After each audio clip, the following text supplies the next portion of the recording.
Dans cette conférence sur l'élasticité de la compréhension humaine, l'orateur commence par expliquer que la compréhension humaine consiste à agglomérer des concepts et des idées, apprendre et accumuler des connaissances. Cependant, il souligne que si ces connaissances ne peuvent pas être organisées de manière logique et en harmonie avec nos valeurs, alors la compréhension est limitée. Ensuite, il aborde le concept de la mort et de la réincarnation, soulignant que la compréhension de ces idées dépend de notre capacité à les intégrer dans notre système de croyances existant.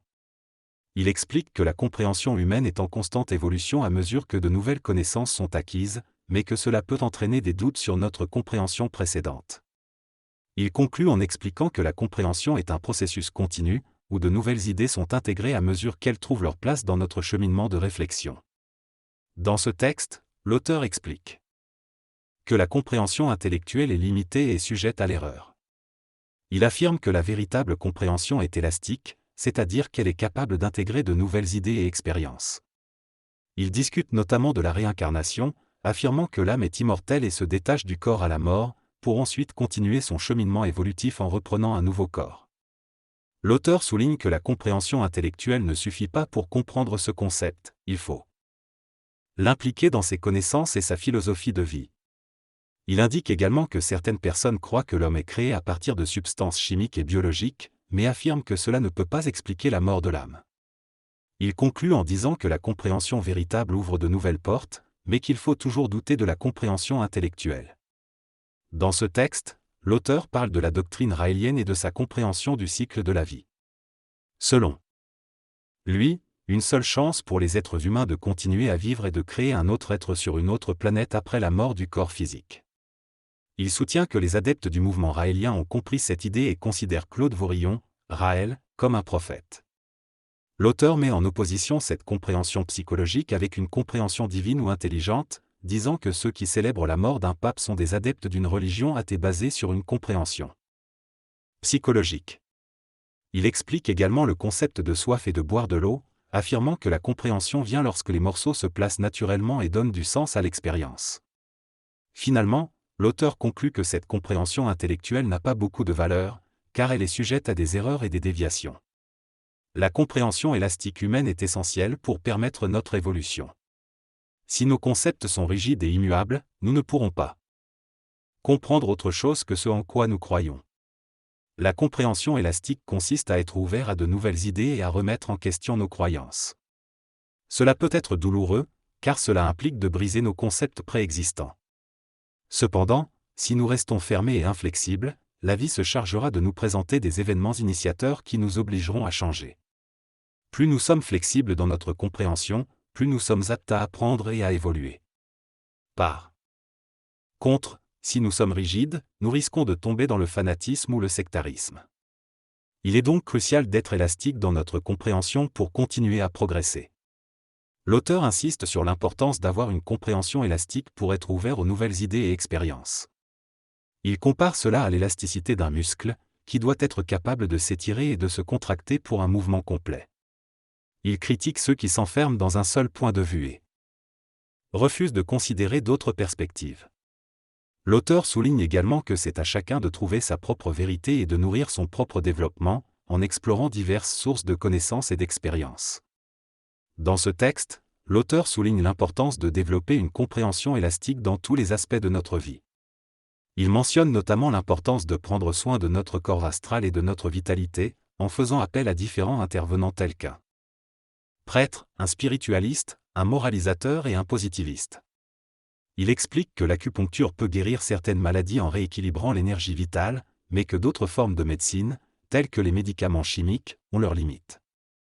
Il souligne également l'importance du doute et du doute pour développer une compréhension élastique, qui nous permet d'être ouverts à de nouvelles idées et de saisir les opportunités qui se présentent à nous. Il encourage à éviter de s'enfermer dans des croyances rigides et à cultiver une mentalité flexible et adaptable. La colère est comparée à l'ouverture d'une porte qui laisse entrer quelque chose. Elle est liée à l'astral inférieur et à l'inconscient inférieur. Cette compréhension a été réalisée récemment et il est demandé à l'interlocuteur s'il partage cette vision. La colère est assimilée à ce qui entre lorsque la porte est ouverte, plutôt qu'à la personne qui ouvre la porte. Cette réflexion permet d'approfondir la compréhension de la colère. L'élasticité de la compréhension permet d'apprendre et de progresser ensemble lors des discussions. Il est possible que la colère puisse être à la fois liée à la porte qui s'ouvre et à celui qui l'ouvre. Cependant, il reste à déterminer quelle est la véritable nature de la colère. La colère est une énergie astrale qui s'exprime à travers une personne en colère. On peut dire que lorsque quelqu'un est en colère, il devient la colère, mais cela ne définit pas complètement qui il est. La colère est simplement une forme d'énergie qui tente de passer à travers nous. Nous sommes multiples, mais lorsque nous nous identifions à une émotion ou à une partie de nous, nous devenons cette chose. En réalité, nous sommes tous cela ensemble, mais il est impossible pour une partie de nous de comprendre le tout. Notre recherche de compréhension nous aidera à découvrir de nouvelles choses, mais il y a toujours plus à apprendre. Le but ultime est d'atteindre un état d'élasticité où nous sommes ouverts à de nouvelles compréhensions sans nous attacher à des croyances rigides. Peu importe ce que les autres disent ou pensent, l'important est d'être élastique dans notre propre compréhension. Si nous sommes élastiques, nous serons en mesure d'apprendre constamment et d'élargir notre vision. Tu as continué à faire gonfler ton entreprise, pensant que tu croyais en quelque chose de plus, mais tu n'as rien compris de plus. Tu as mis du granit sur du granit, sans être flexible. Tu es rigide. Il y a quelqu'un d'autre qui essaie de te convaincre de n'importe quoi, avec n'importe quel témoignage ou n'importe quelle forme d'école ou d'enseignement. Et tu t'es lancé dedans, tu as fait un changement, peut-être que tu as compris les choses. Mais après 15 ans, tu es toujours là-dedans, mon gars, change de position, tu ne comprends rien. Parce que tu ne peux pas cheminer toute ta vie dans une religion, ou dans une école, ou dans une philosophie. Pendant 1 an, pendant 2 ans, tu peux venir à mes conférences. Mais si tu viens pendant 5 ans et que tu ne comprends pas, tu es coincé dans une nouvelle religion, une nouvelle philosophie, une nouvelle doctrine. Tu ne cèdes plus ta place. Actuellement, il y a des choses à comprendre, d'accord, viens et tu comprendras. Mais c'est la même situation. Entre dans n'importe quelle religion, il y a quelque chose à comprendre, va au temple des Krishna ici, par exemple. Certaines personnes en parlent de temps en temps. Mais essaie d'y aller, tu verras, tu comprendras les choses. Ou si tu décides d'être quelqu'un d'autre, tu verras, tu découvriras les fausses illusions. Tu mangeras bien, tu balayeras ensuite pour payer ça avec ton karma, mais tu comprendras des choses. Es-tu capable d'aller danser avec eux? Non? Allez donc danser avec eux, tu verras ce que tu as à apprendre, à comprendre. Es-tu trop orgueilleux? Es-tu trop fermé? Es-tu trop quoi que ce soit? Incapable de faire ce qu'ils font? Eux le font, et ils ne savent même pas qu'ils le font. Mais nous, on n'est pas capable de le faire. Quand on est incapable de faire quelque chose, il y a un travail à faire, c'est clair. Il y a quelque chose en nous qui cloche. Il y a une barrière qui nous nuit. Parce que ça te plaise ou non, ça nous empêche de faire quelque chose de stupide. Ça nous empêche de faire des choses qui sont justes. Parce que c'est notre psychologie qui décide ce qui compte, qui décide ce qui est juste. Et en décidant ce qui compte, ce qui est juste, ils décident à partir de ce qu'ils connaissent déjà. Et comment veux-tu qu'ils connaissent quelque chose de nouveau s'ils ne recherchent que ce qu'ils connaissent déjà? Donc ton élasticité est là, c'est important. La personne a dit n'importe quoi, ça n'a aucune importance. Es-tu capable d'aller prier avec les Mormons lors d'une soirée? Tu n'es pas capable? Eh bien, ils t'ont dit qu'il y avait quelque chose que tu devais apprendre, comprendre. Et quand tu es capable de le faire et que tu as appris ce qu'il y avait à apprendre, arrête. Si tu veux faire une limonade, même si 15 personnes l'ont déjà faite, peu importe comment tu la tords, elle ne donnera pas plus de jus. Donc il n'y a rien d'autre à faire. Ne regarde plus le citron. Ta limonade sera de moins en moins bonne. C'est la même chose avec ta religion, avec n'importe quoi. Mais à ce moment-là. Je veux dire, là, non. Là, il ne danse pas. Pour moi, il y a 2 choses à considérer. Il y a l'aspect de bien faire les expériences. Quand tu en as besoin, oui, mais ne ferme pas tes portes. Sois élastique, c'est ça. Je t'invite à aller faire un tour chez les Krishna. Va les voir à un moment donné. Ça ne te coûtera rien, tu enlèveras juste tes chaussures en entrant. Parfois, tu as du mal à marcher pieds nus, tu as peur de ne pas les retrouver à la sortie, mais il y a plein de choses sur là-bas. Si tu n'es pas hindou, tu auras encore plus de liberté en sortant, tu n'as pas à t'inquiéter.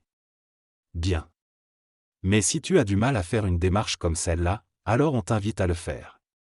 Cela ne veut pas dire d'y aller tout le temps. Cela ne veut pas dire de ne jamais y aller. C'est à toi de décider. Mais tu dois changer quelque chose dans ta vie. Tu dois comprendre quelque chose de nouveau. Si tu comprends seulement des choses anciennes, qu'est-ce que tu comprends? Tu ne comprends rien. Tu comprends de plus en plus qu'il faut respecter Dieu. Tu l'as toujours compris. Tu as toujours respecté Dieu. Alors tu sais quoi? Tu as compris de plus en plus. Lâche cette école-là. Elle ne t'apprend rien. Tu vas comprendre plus. Le texte évoque différents concepts spirituels et philosophiques. Il met en avant l'idée que la compréhension est un processus constant et évolutif, où l'on agrège différentes idées pour former une compréhension globale. Cette compréhension peut parfois être limitée, mais il est important d'explorer de nouvelles expériences et d'élargir ses horizons pour continuer à apprendre. L'auteur souligne également l'importance d'être ouvert d'esprit et flexible, d'aller au-delà de ses croyances et de découvrir d'autres perspectives pour enrichir sa compréhension du monde. La compréhension est un processus qui nous permet d'évoluer et de nous transformer. Plus nous comprenons, plus nous remettons en question nos croyances et notre perception du monde. Cette compréhension devient élastique et subtile, ce qui permet aux énergies plus utiles de venir vibrer en nous. Cependant, il est possible que notre compréhension devienne rigide et égocentrique, ce qui nous empêche d'évoluer. Il est donc important de rester ouvert et de continuer à apprendre afin de ne pas rester coincé dans nos perceptions actuelles. La compréhension est un outil puissant, mais il faut savoir l'utiliser correctement pour évoluer et se transformer. L'auteur exprime que pour évoluer spirituellement, il est nécessaire d'apprendre et de comprendre de nouvelles choses. Il met en garde contre l'égoïsme et l'involution, soulignant l'importance de rester ouvert à l'apprentissage pour évoluer. Il explique également le rôle de l'astral dans le processus évolutif, soulignant que l'ego peut souffrir s'il résiste au changement. Finalement, il évoque la nécessité d'un astral purifié pour permettre l'émergence d'un mental évolué. La mémoire astrale est similaire en termes vibratoires à l'astral, donc elle s'incruste naturellement dans cette dimension. Cependant, dès on parle de balayer l'astral, il s'agit en réalité de purifier les mémoires astrales. On ne peut pas détruire l'astral en lui-même, sauf à travers l'utilisation de drogues, mais cela est temporaire car l'astral reste intact. La fusion de plusieurs personnalités réincarnées peut permettre d'accéder à des niveaux de conscience supérieurs et de communiquer avec des entités telles que des maîtres spirituels, des ajusteurs de pensée ou des contacts extraterrestres. L'énergie adoptera une forme selon la demande de la personne, pour faciliter la communication. Cependant, il faut être prêt et ouvert pour percevoir cette énergie, et le contact mental ne se produit pas en fonction du simple désir. La forme adoptée par l'énergie peut varier selon les croyances et les besoins individuels. Certaines personnes ont besoin d'une forme pour mieux appréhender l'énergie, tandis que d'autres peuvent entrer en contact directement sans besoin de forme spécifique. L'objectif est d'augmenter ces vibrations en s'ouvrant à des formes différentes d'énergie. Dans cet extrait, les interlocuteurs discutent de la communication avec l'énergie spirituelle. Ils expliquent que lorsqu'ils fusionnent avec cette énergie, ils ne l'entendent pas dans leur tête mais ils se parlent entre eux-mêmes et réalisent que tout est parfait. Ils soulignent qu'il est important d'avoir un contact harmonieux avec soi-même. Ils évoquent également que parfois une voix intérieure peut les avertir de ne pas faire certaines choses de manière pétrifiante. Ils affirment qu'il s'agit d'une prise de conscience venant de l'intérieur plutôt que d'une voix venant de l'extérieur. Ils expliquent qu'ils ne parlent pas réellement dans leur tête mais que cela peut donner cette impression. Ils mentionnent qu'ils n'en parlent pas souvent car l'énergie intelligente peut utiliser leurs paroles pour faire comprendre à l'auditeur que l'énergie avec laquelle ils communiquent est l'énergie intelligente, alors qu'en réalité ce n'est pas le cas. Il conclut en disant que la communication avec une énergie d'en haut est totalement différente de celle avec une énergie terrestre. Ils confirment qu'ils ont vérifié cela entre eux.